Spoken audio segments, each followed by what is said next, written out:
Welcome to our monthly webinar and Eternal Webcast. I've been very excited by participation and the interest in the various seminars we've had over the last couple of months. We've got a great presentation today by Professor Joshua Sarnoff at DePaul University College of Law. Professor Sarnoff has got so many credentials. He's worked both in the area of environmental law and intellectual property law, and as most recently, among other publications, I'll try to make sure this is turned into an infomercial and attention. Thanks.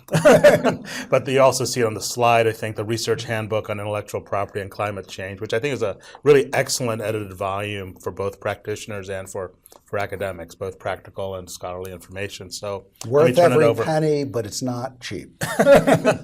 So let me turn it over, and Professor Sarnoff will make some presentations, and then we'll have a discussion about his thoughts. So first, thanks, Shuba, and welcome to everyone. I'm going to be talking about intellectual property and climate change in general. For many of you, you may have some background in either intellectual property or climate change. Relatively few people have backgrounds in both, which is one of the premises of having gotten some both good friends and smart people to help me to develop the research handbook so that there would be a ready reference guide for the range of different issues that may arise, and it goes well beyond intellectual property to include issues like human rights and trade, as we'll get to during our discussions, I'm sure. So first and foremost, why does climate change matter? What President Obama had said was, what we know is that if current projections, the current trend lines on a warming planet continue, it is certainly going to be enormously disruptive worldwide. Just imagine, for example, monsoon patterns shifting in South Asia, where you have got over 1 billion people. If you have even a portion of those 1 billion people displaced, you now have the sorts of refugee crises and potential conflicts that we haven't seen in our lifetimes. Then you're looking at a much more dangerous world and severe strains on nation states, on communities, on economies. I think that's particularly salient in light of the recent concerns in the U.S. over immigration policy from refugees as well. Many of you also know that relatively recently, the world governments got together under what's the historical UN-sponsored intergovernmental organization that deals with climate change, the UN Framework Convention on Climate Change, and agreed to something called the Paris Agreement in December of 2015, where they set a goal of trying to limit the warming of the Earth from greenhouse gases to 2 degrees Celsius. And there's increasing concern that our efforts to control carbon emissions in our ever-increasing economic activity are not going to be nearly sufficient to achieve that goal, and that the consequences of that, which I'll talk about in a minute, are going to be quite severe.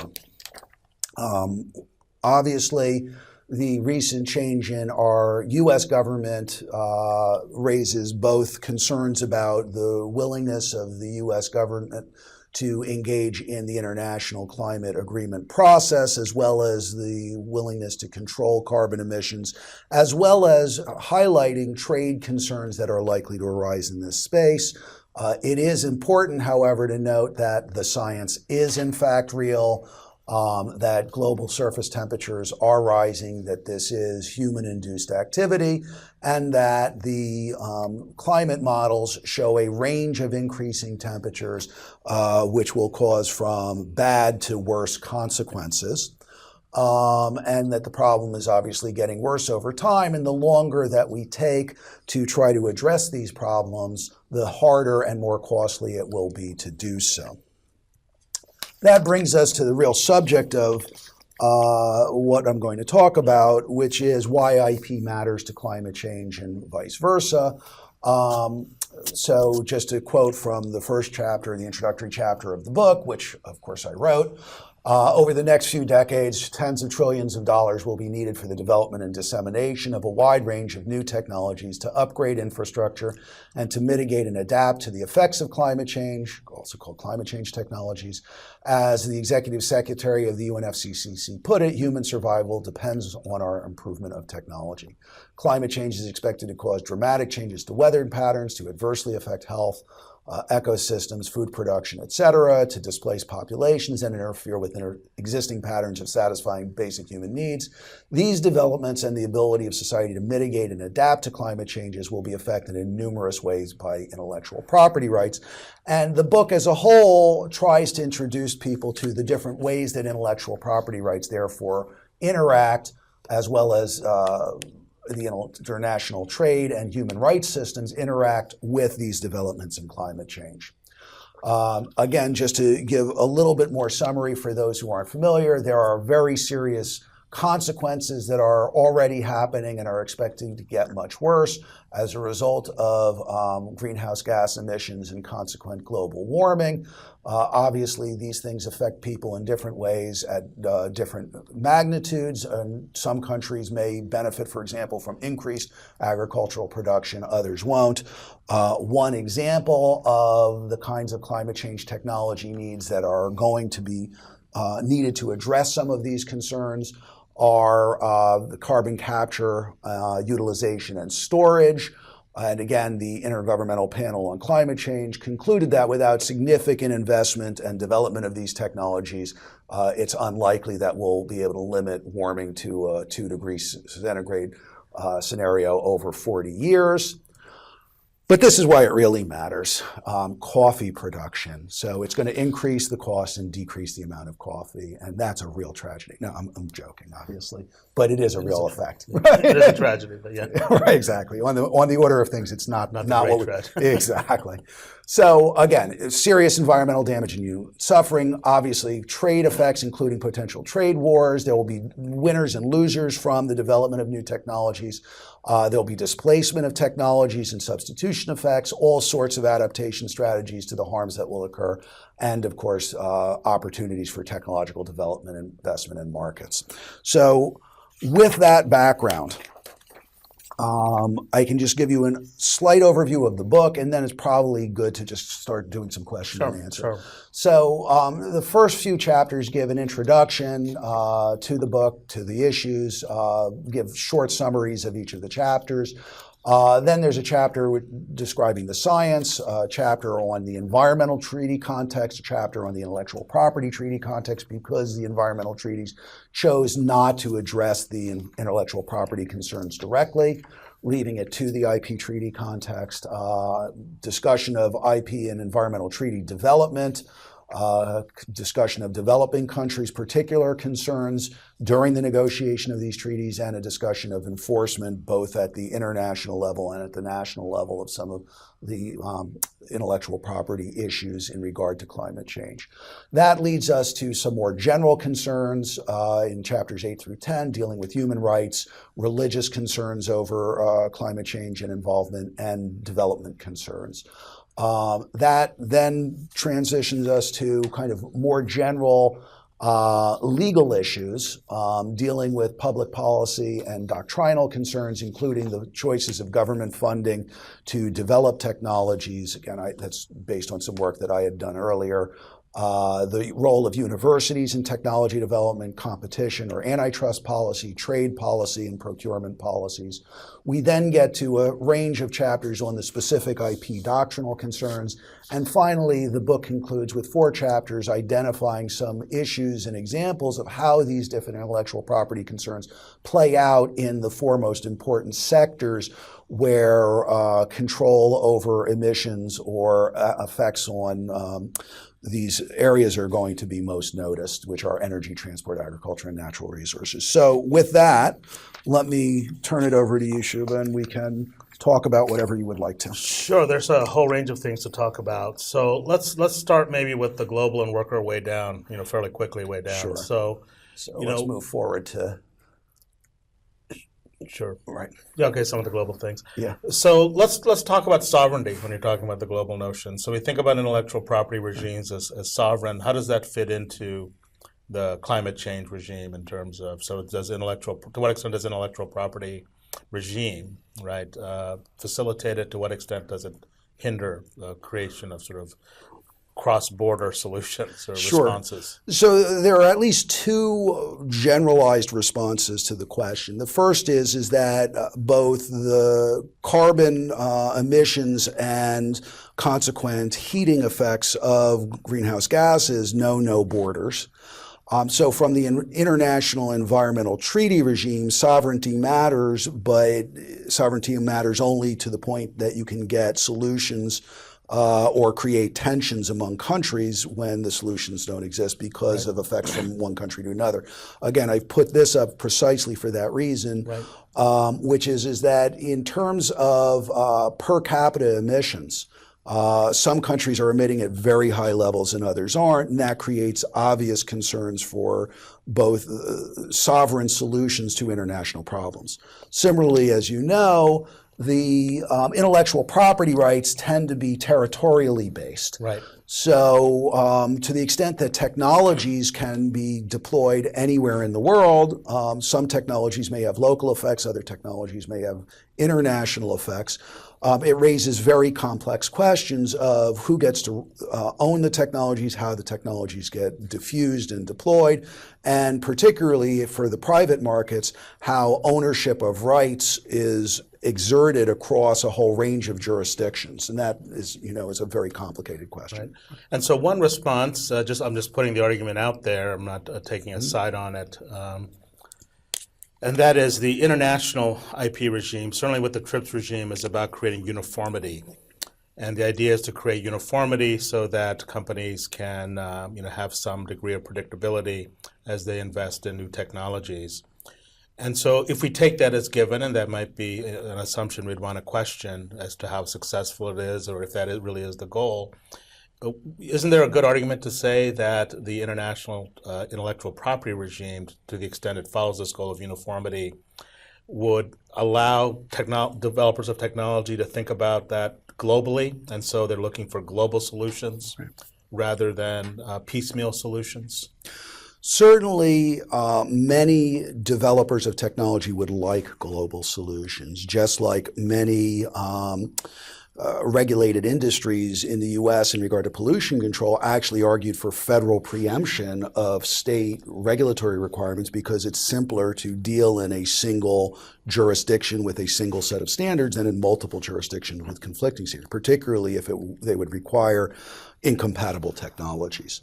That said, I do push back against the premise that we have harmonized and uniform international standards. The TRIPS agreement, as you know, sets minimum standards across a range of different things, but leaves tremendous flexibility for what are called exceptions and limitations at the national level.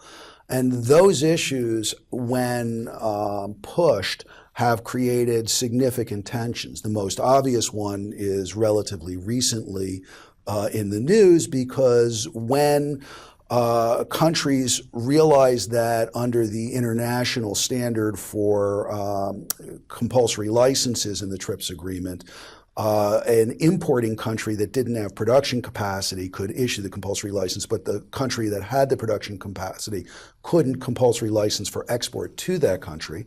The world got together to create an exception, and it just got finally ratified into the TRIPS agreement. That said, that's only one example of where the uniformity was challenged by national governments in certain circumstances. Again, it's not uniform even then because it's only exports where there's a need for certain kinds of countries under certain where they don't have the production capacity. Yeah. So there's a whole range of problems in regard to trying to dictate uniform solutions, but it makes technology development and technology management very difficult.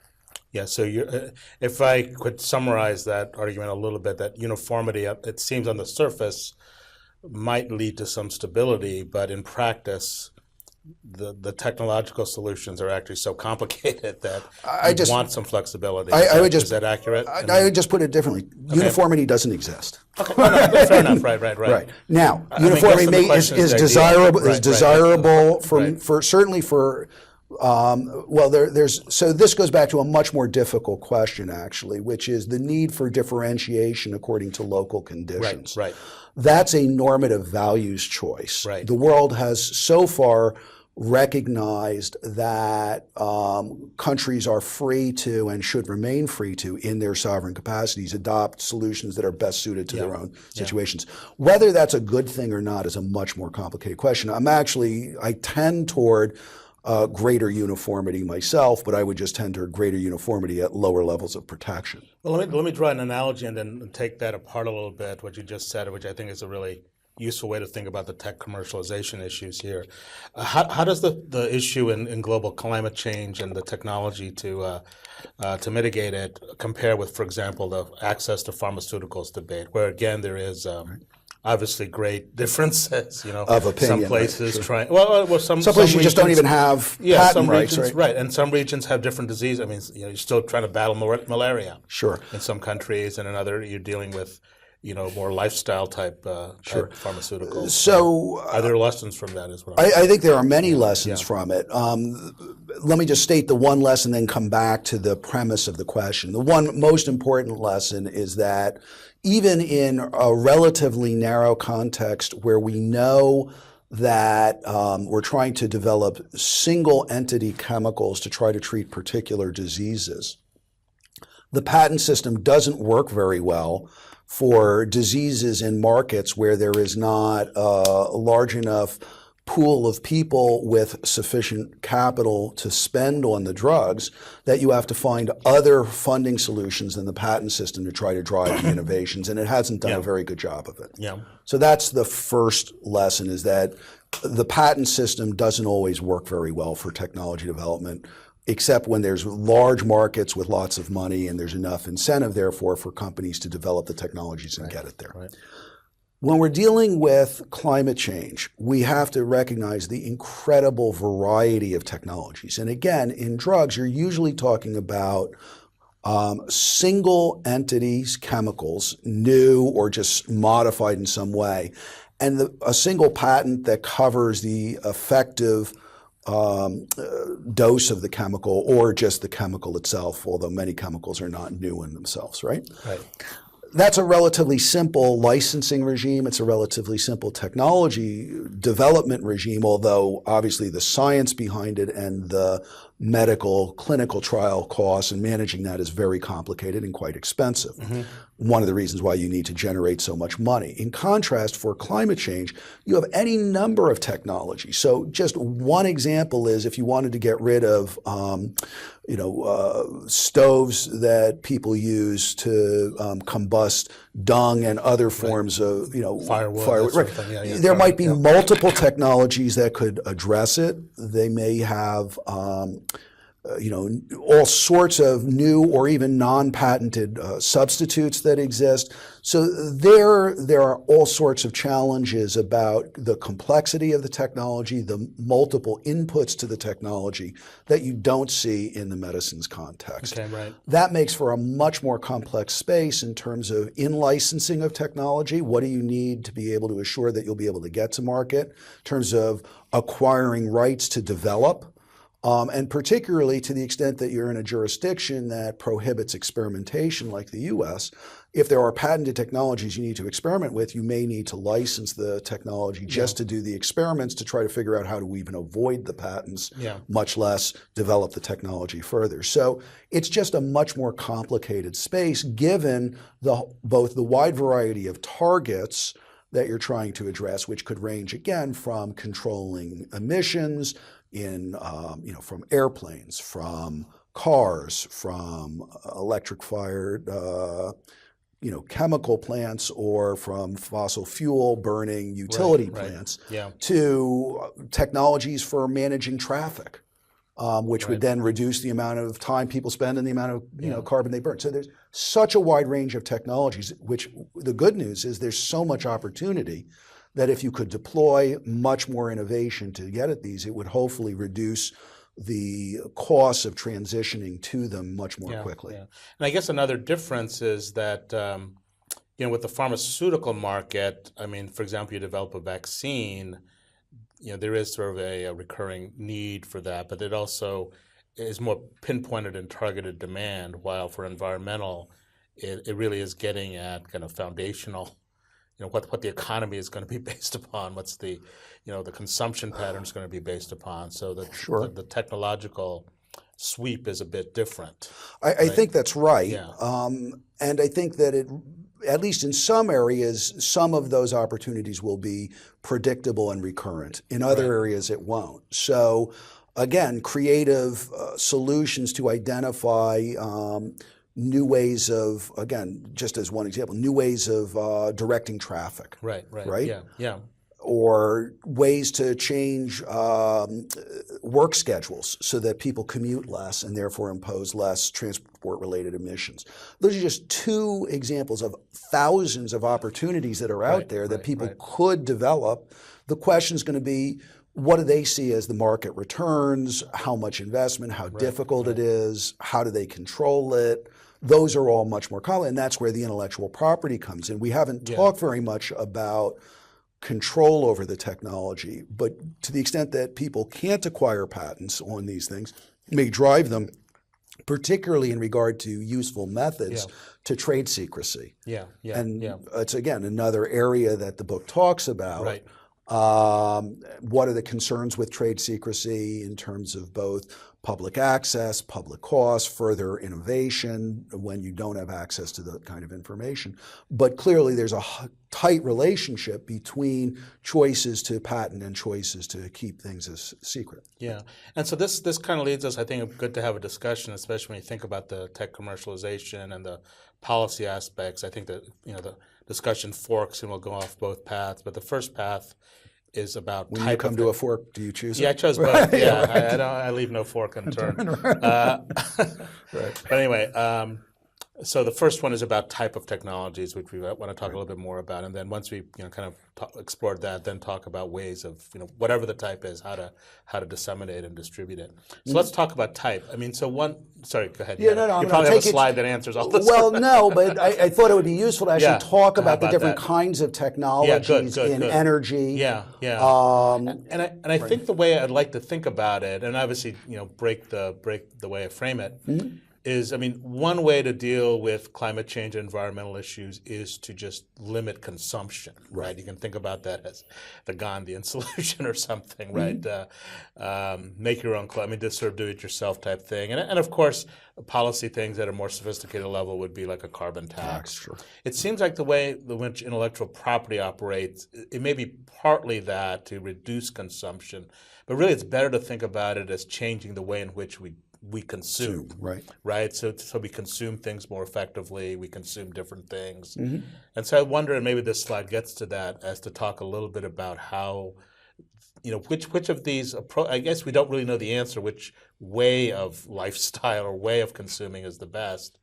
But I think there may be political resistance to just simply saying consume less, right? Which is why a carbon tax, which may seem like the economic sensible solution, may not be politically feasible, and therefore looking for technological solutions has been, and the argument could be also for looking at technological solutions about changing the way in which we consume, is that there may be two returns. I mean, one is in terms of consumption changing, but then also on the production side, firms have to develop new factories, it creates new industries, that sort of thing, which something like a carbon tax by itself may not do. So that's potentially an argument why a technology. So I was wondering if you want to maybe talk about that a little bit, as well as thinking a little bit about the different types of, or discussing a little bit the types of technological. Sure. So certainly, and again, I'll come back to the specific technologies and the consumption choices in a minute, but even if you develop into new technologies and you then therefore develop new forms of production,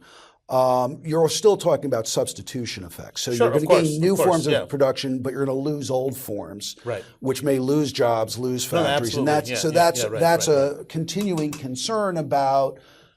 I guess it raises the concern about how involved should the government be in directing the economy. Right. And there, I'm much more in favor of greater and more intentional government involvement, and including through the use of grant of intellectual property rights, which really should be understood as a subsidy to private entities to encourage them to develop these technologies. So again, that's just to step back to say that there are questions about consumption and production and how it shifts as a result of both subsidies like intellectual property, but also taxation. And quite frankly, I think that a carbon tax is a terrific idea, particularly because it helps to internalize the externalities of the carbon emissions by capturing some of the costs and then hopefully redistributing it in a positive way. But it doesn't have to happen. And of course, the liability mechanisms for this are unfortunately, sadly lacking. That would be another way to try to get at it. Yeah. That's just general background. So, and then to hit on your substitution point, I mean, a carbon tax can lead to technological change. As absolutely. Prices of one technology go up, people would switch. But exactly. It'll be a different process than intellectual property. And different targets, and exactly. So, but I just want to say straight out, I think a carbon tax is a terrific idea. We should have had it a long time ago. Other countries have it. Other countries also have emissions trading markets, which are similar, but I think less effective because of implementation problems. Okay, leaving that aside, going to the different technologies, and I thought it was useful to give some concrete examples. So we've got two examples of development of particular types of technologies, hybrid and electric vehicle and battery technology development in regard to cars, and airplane technologies, which include propulsion engines, fuels, airframe designs, air traffic systems. Now, it's very likely to me that we're not going to be getting rid of the private car anytime soon. Governments could, over massive public resistance, and this goes back to some of the work I did at an early stage evaluating the implementation of Clean Air Act efforts back in the 70s. Governments could do things like actually restricting parking and telling people when they can't drive. People really don't like it when the government intrudes in their life in that way. So what technology does is it gives a way for the government to achieve the same types of goals with much less public resistance. Personally, I would like to see more public will to actually control bad behavior. But again, this is a way to get at it. So I don't think that we're going to be restricting private car usage, although we could. Instead, what we do is we give mass transit subsidies through usually payroll taxes or these kinds of plans that you can deduct. You get it tax-free if you get your subway fare. Yeah, exactly. Yeah, exactly. Yeah. Lots of ways the government is involved in trying to change those behaviors, but the easiest way is low-cost substitution through new technology. Yeah. So rather than having emitting cars, people will now buy non or much less emitting cars. So that's where a lot of effort, and again, because there's such a large market, tremendous amounts of money have been going into hybrid and electric car developments, particularly again, bringing it back to intellectual property, the electric vehicle range was extremely limited, and Tesla had developed new technology subject to patent rights that gave them the ability to do much faster charging and have much longer battery life. This allowed the range to expand from something like 30 to 50 miles to over 200.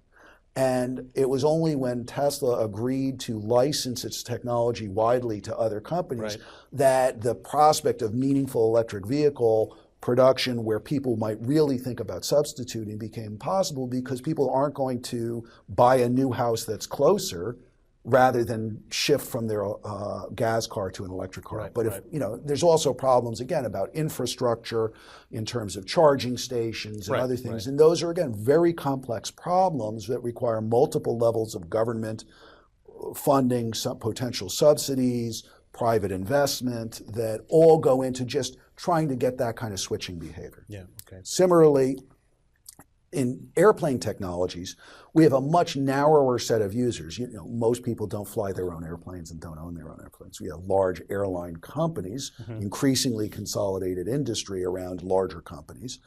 But those companies all have an interest in reducing their emissions. So there's a big enough market, so there's a lot of activity, and particularly industry-government partnerships, particularly because there are trade advantages. If you come up with Boeing as opposed to Airbus, then it's a trade issue as to whether or not Boeing is going to get the contracts for their highly efficient planes or Airbus is going to get it, right? So those become questions of subsidies, which then get potential trade disputes, as well as questions of development path, ownership of rights, licensing choices, all of that gets wrapped up around the technology development and the acquisition of the IP rights. Right, right. So let's talk a little bit about this now that we've talked about ways of dealing with environmental issues, climate change issues through technological solutions that are really kind of aimed at changing the way in which we consume. To think about the role of IP, and don't have to limit to patents, but obviously the fast tracking. If you could talk a little bit and inform us about where the fast tracking and patent, where that is right now, whether you think that's been successful in terms of identifying the technologies that might be most beneficial environmentally or to changing these kind of consumption patterns, how that's worked, and whether there might be other things within the IP system, such as trade secret law. Or Sure. So I'll say a little bit about the fast tracking and then go back to other areas which I think are actually highly relevant, and maybe do a little bit of a tour of the actual IP doctrinal issues. Sure. Fast tracking, I think, has been relatively unsuccessful. What I call that is an administrative subsidy. It's a benefit because the applicants for the patents get their patents sooner. It's not a dollar subsidy. It's an administrative action that benefits people, so they're actually willing to even pay a little bit more to be able to get it, to be able to get their patent sooner, to hopefully be able to get on the market, or at least prevent competition on the market at a sooner time. By and large, those programs have not identified substantial new technologies. The Patent Office abandoned it. There are other fast-tracking programs, so they just saw it as unnecessary to single out and differentiate green technologies from non-green technologies for these benefits. And I'm not sure that that's really necessary or a particularly productive approach. Not to say administrative subsidies couldn't be, but that one seems, at least for now, not to have been effective. I'm actually hoping to do a study, and there have been other studies of patent commonses, also seem not to have been particularly effective in developing technologies in this area that we had hoped to see developed and have people pool their intellectual property rights and see a whole new spate of products coming out. Okay, so let me go back. Sure.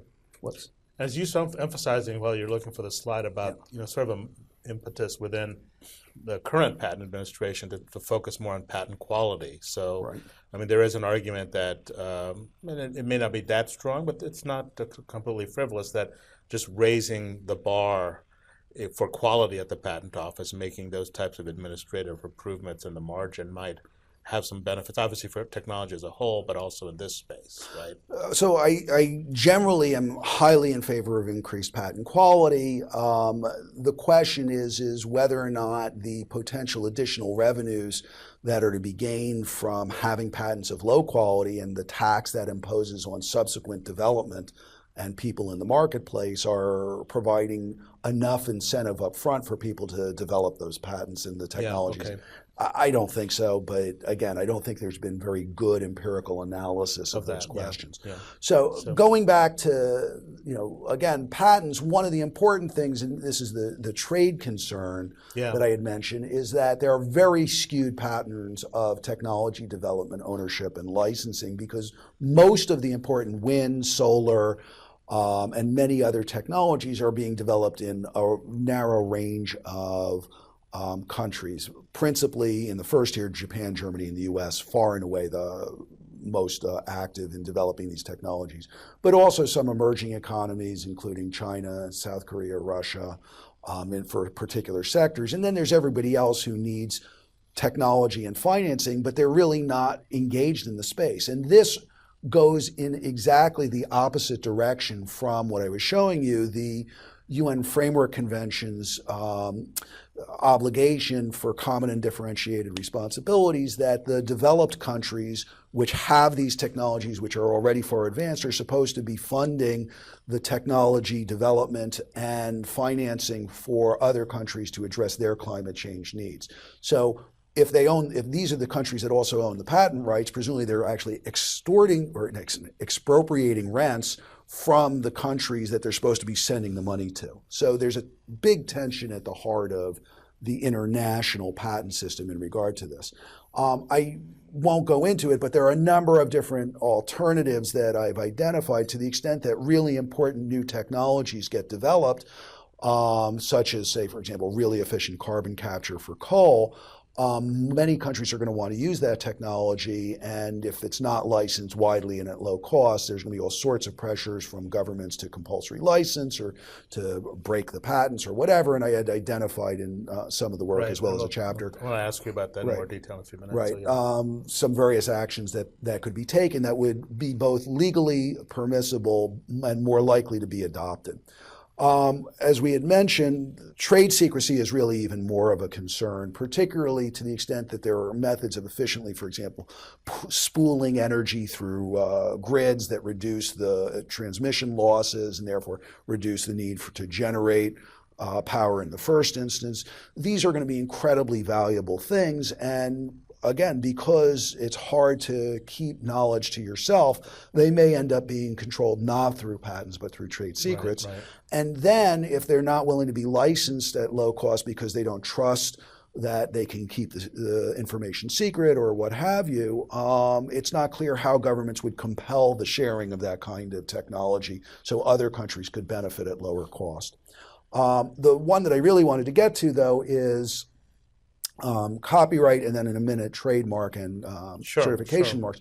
Because most people don't think, what does copyright have to do with climate change? And the answer is there's all sorts of stuff that may be important for climate change analysis, for climate change management, and even for the development of climate change technologies that is covered by copyright or by digital rights, particularly rights in data, that are going to be increasingly important. So again, we have commonses that manage data, but data is subject to all sorts of proprietary rights in certain jurisdictions, particularly in Europe. They have the data directive.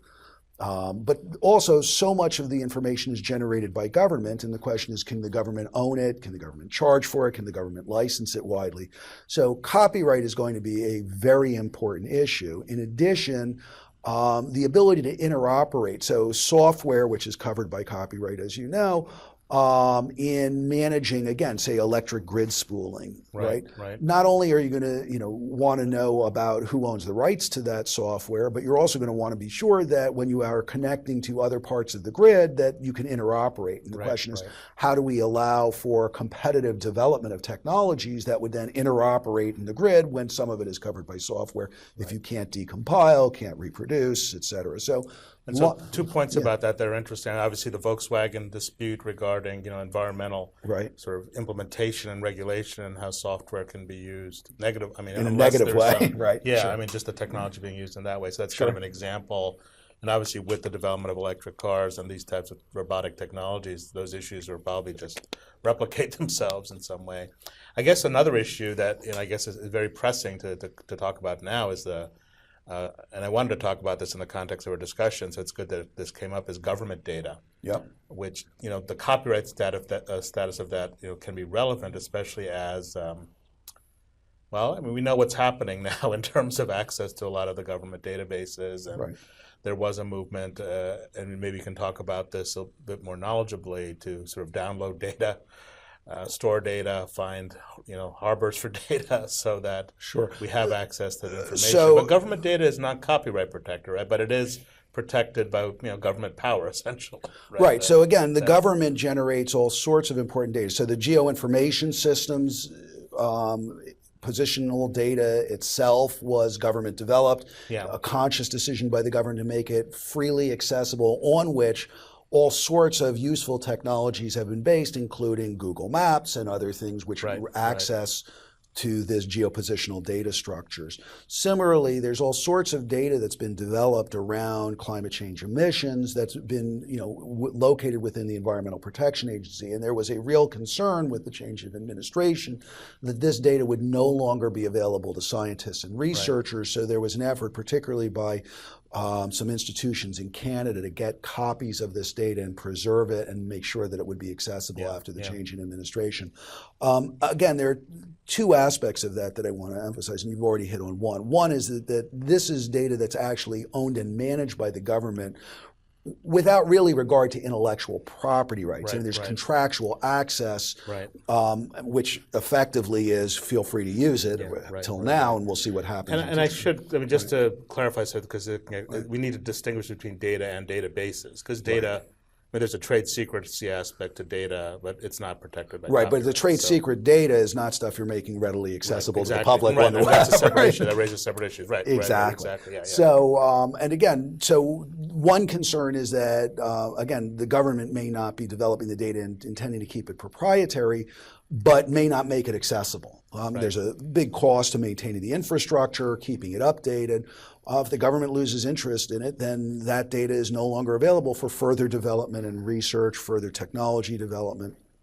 The other issue is a much more difficult one to get your head around, and that's, a lot of data is being developed by scientists individually in different institutions. Where are the incentives for them to pool and share the data? So some of it is basic human interest. So if you go back to the Human Genome Project, Right. The Human Genome Project, there were a number of scientists who agreed, in part because there was a breakout from one scientist to try to develop proprietary rights in the genetic sequences. Once they had developed the machines that could really rapidly sequence DNA, to get patent rights on that. And the other scientists came together, particularly around efforts at NIH, to say, no, we're going to pool our efforts, we're going to make this publicly accessible, we're going to publish it so that it will become defensive against other people getting the patents. But it's that public-spirited motivation that was the driver there. It's not always clear that that's going to exist in these contexts. Right. And it raises a very difficult question about what motivations and what rewards do we give to people who are increasingly uncertain about their job futures and may now be thinking more commercially about rather than public goods in that area. The last area I did want to just mention, after data, and again, data is really a critical issue, is trademarks. So there's a huge role that's played by, and it builds off of the last comment about public spiritedness, right, that the market itself plays in regard to climate change. And we know that, for example, in regard to the Volkswagen debacle, a lot of people bought those Volkswagens thinking that they were getting a more efficient and more climate-friendly car. And they really felt betrayed by Volkswagen as a result. When they learned that actually their emissions were much worse and that Volkswagen had consciously lied about it. This is where the consumer role could potentially play a real part, to the extent that companies see consumers are willing to spend more or choose their products preferentially because of their environmental effects. That's a powerful force driving investment and innovation. Certification marks in particular. Almost everybody buys Energy Star appliances now because it's more efficient. They think they'll both save money, and they're doing a better thing for the environment by but there are all sorts of complications that arise in terms of consumers' ability to differentiate, willingness to pay, green fatigue, and particularly greenwashing, where people make false claims. So enforcement at the government level of the certification standards and making sure that people are actually conforming to them or pulling the certification marks, all of this becomes a really big issue for using the private markets to build off of the consumer goodwill. Hopefully that goodwill will continue to exist and will even expand as the consequences of climate change become more severe. Although, unfortunately, one problem is often as problems mount, people become much more self-interested. So I'm hoping that that's not the case, but we'll see what happens. And I think there is sort of a consumer activism part to this, to be able to test whether a product does live up to its standards, right? Hard for people to do. This is where we get to the data issue. No, I'm not saying that's a solution, but I'm saying that is a part of this, response to what companies are doing, that we need to kind of wonder whether this certification actually is valid or not. You can't just simply rely. And I think the Volkswagen solution. No, I think that's right. And again, that's partly a function that government could play. But again, the Federal Trade Commission has in the past done a terrific job with this. I'm not so sure under the new administration this is going to be a priority for them. And similarly, though, to the extent that the government isn't willing to police these kinds of markets, Similarly, that's what they do in antitrust policy. Then Right. private entities can go into this area and actually try to test certifications, Right. but that costs money. And again, the Right. question is, who is going to pay to fund these entities Yeah. who are doing that kind of Right. public regarding work? I mean, That's I a think hard thing. in the Volkswagen situation, it was university research, if I remember correctly, right? They Right. kind of found Exactly. some Right. inconsistencies. Yeah. So let's move to, we've talked about, some great issues here and talking about the intersection.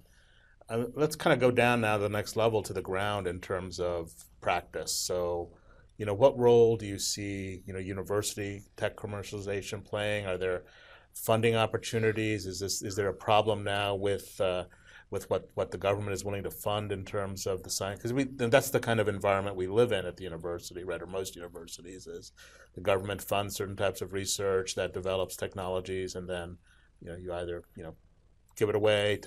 So Sure. how do you see that environment changing, or how that's So I think that things are getting more uncertain, and uncertainty creates opportunity. right? So I think this is a wonderful time to be in the university tech transfer space, because if you think about all the things that are going on at your university and you think about the potential social applications of that research creatively, there are going to be tremendous opportunities to identify market demands which are public regarding, socially beneficial, and potentially lucrative. Right. The problem is attracting upfront funding for those is going to be Right. increasingly difficult. And then the real issue is two issues. The first one is the greed factor, right? Because you could choose a licensing pathway that is, trying to get as widespread adoption of the socially beneficial technology, but at much lower returns versus a much higher return and much less uptake. Right. That's a difficult thing for any institution, particularly a public institution, to try to figure out where to kind of set the line on. What I will say is I was delighted a number of years ago with the university 9 points licensing policy, which said that universities should retain rights of various kinds to assure social goals can be effectuated. That was, I thought, a very sophisticated and good policy from universities.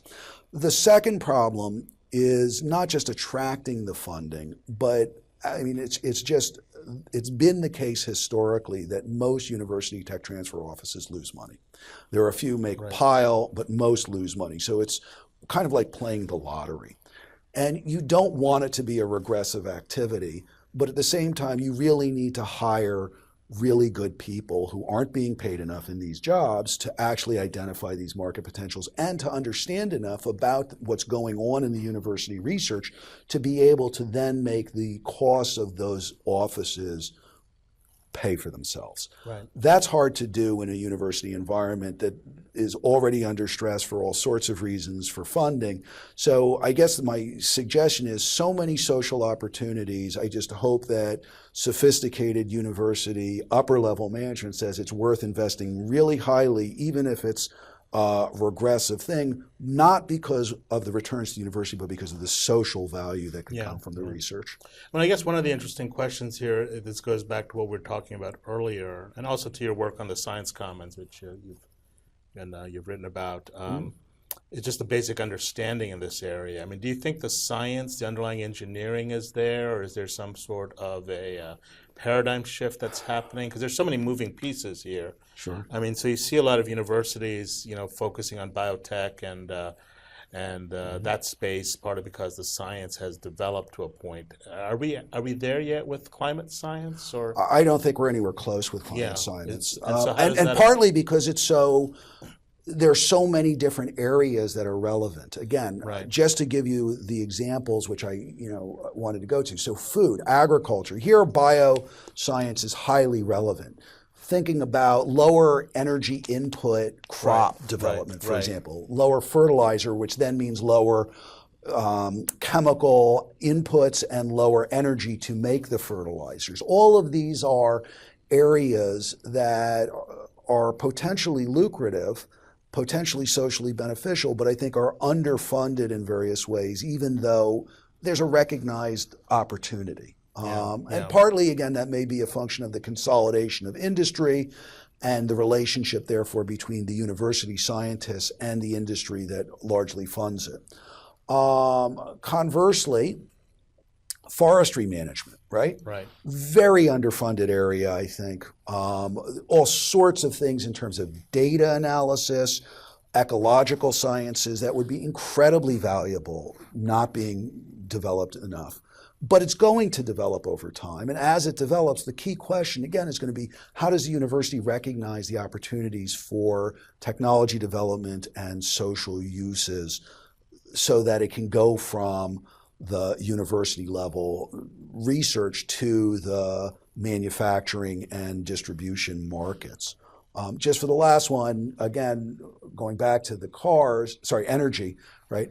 This is the area where I think there's going to be there's such a widespread approach to the different things one can do with energy that it really depends on what you're talking about. So again, new nuclear power. Who knows where that's going? There seems to be an effort to try to do it.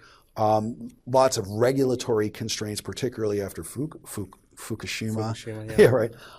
Versus carbon capture and storage. I mean, we now have this idea that we're going to bring coal back. So if there is an effort to bring coal back, there's going to be much more investment in trying to then put more coal carbon capture.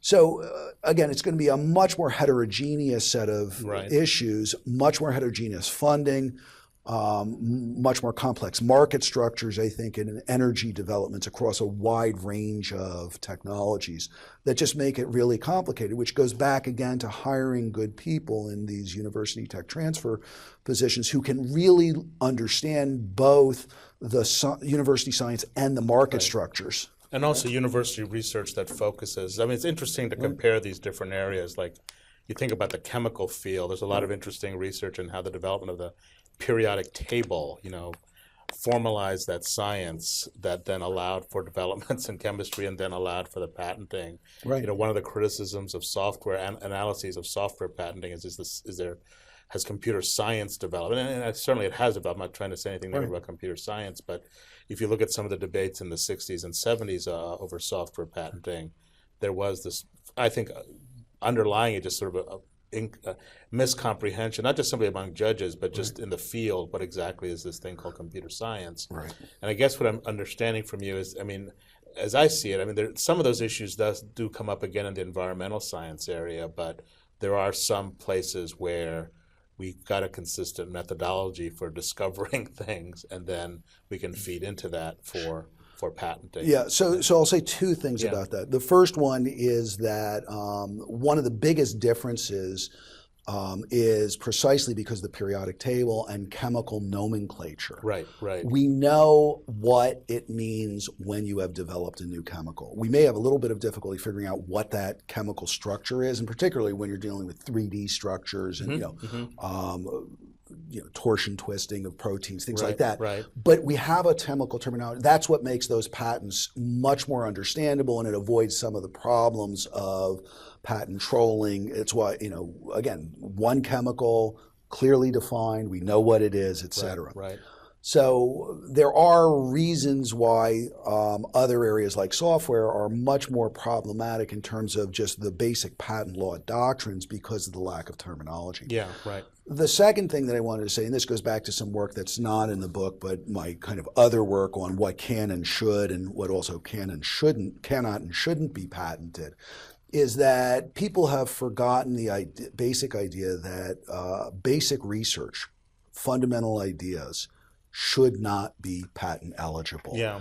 And we have all sorts of difficulties trying to figure out what kinds of applications of those ideas should be eligible. Yeah. And it's particularly pronounced in the patents and the software space. Yeah. That's where the difference between, well, is an algorithm the application of the idea, or is it the idea itself, becomes very difficult to distinguish, and therefore becomes doctrinally very hard to manage.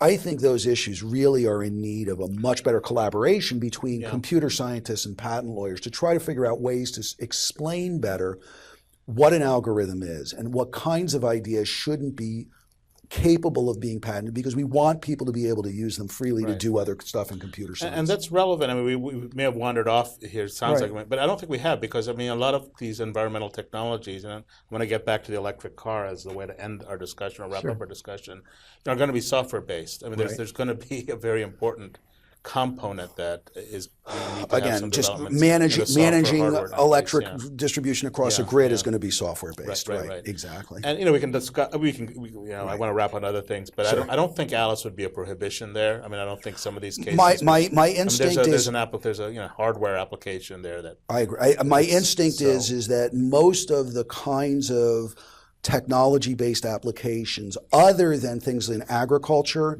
and possibly again, natural resources management, that are going to require some significant change from the discovered natural properties that will make them not a problem under either Alice or Mayo or Myriad, right? Yeah, right. And so, Molly, are there any questions or? Okay.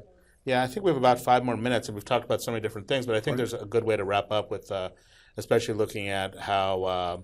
The IP system produces better products for consumers, and that's obviously the electric car. So, well, I understand from people who bought a particular car that only had a 30-mile range. They weren't that happy. They weren't that happy. No, but we're talking about the framework, how it's going to develop, the innovation. Right. I'm not talking about any specific car, which nobody's going to be happy with anything in specific, but generally we can find happiness. Let's hope. So we have the Musk. You mentioned the Elon Musk approach in Tesla to basically. Maybe it's simplistic to say give the patents away, but to open access to the patented battery technology, which they did not have to do. Right, and they didn't have to do, and we can talk about that. I mean, I guess the situation is different. Let's say for the solo inventors, there are a lot of solo inventors in Western and upstate New York, and operating in different spaces, and I don't know. There are solar cells, those types of technologies that have been developed both by small startup companies, and so how would you advise? I mean, is the Tesla strategy just kind of the luxury of large companies, or yes, right. So could you elaborate then on how we kind of reconcile that with sort of having proprietary patent technology on things that might have great social benefits? So this is, again, a problem not just for patent rights, but generally for any small entity. Right. That the whole reason in that these entities are seeking patent rights is particularly to have some leverage against large companies that could just take the technology and develop it themselves. Right. And these individuals, particularly, or even just small businesses, don't have the capital to engage in patent litigation. It's just $500,000 to get you to the first level of discovery is just far beyond their capabilities. So you have two problems, therefore. The first problem is, how do they attract enough capital to be able to develop it when, say that, somebody is using their solar and they figure out a good way to deploy their particular array, and they realize this is something that could save a lot of money for everyone else, right? Right. Just one example, right? It's probably a patentable method, right? Assuming that it's new and non-obvious, and I'm assuming it is. But how are they going to actually develop it? Because they don't have manufacturing capability. They need to explain it to someone else. Arrow's information paradox. Right. If they do acquire patent rights, then other people can develop the technology and they can't sue them. So the right answer is they're going to have to learn how to engage in a game of trust with entities that are big enough that they'll be able to either invest directly or acquire the technology from them. And then those people can play in the patent system. It's not a good position for small inventors to be in. I just don't know what else they can do, right? Right.